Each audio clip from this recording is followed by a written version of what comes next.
Hi friends, welcome to my channel. இன்றைக்கி Venkatesh but sir செய்து இட்லி பொடி செய்யலாம் வாங்க. அதுக்கு ஒரு 1/4 கப்பு வெள்ளை எள்ளு போட்டு நல்லா வறுத்து எடுத்துக்கலாம். 1/2 கப்பு கடலைப்பருப்பு, இதுவும் நல்லா பொன்னிறமாக வறுத்து எடுத்துக்கலாம். இந்த அளவுக்கு வறுந்தால் போதும். வறுப்படாமல் இருந்தாலும் நல்லா இருக்காது. இப்போ கடல் பருப்பு எந்த அளவுக்கு எடுத்தோமோ அதை விட 2 பங்கு, அது 1 பங்குன்னா இது 2 பங்கு உளுந்து.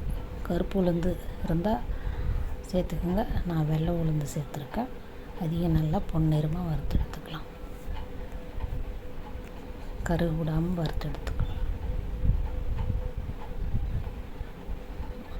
இப்போ தேவையான சீரகம், மிளகு, ஒரு 2 கொத்து கருவேப்பிலை சேர்த்து அதையும் நல்லா கொஞ்சம் வறுத்துடணும். 1/2 டீஸ்பூன், ஒரு 3/4 டீஸ்பூன் சீரகம், மிளகு சேர்த்துக்கலாம்.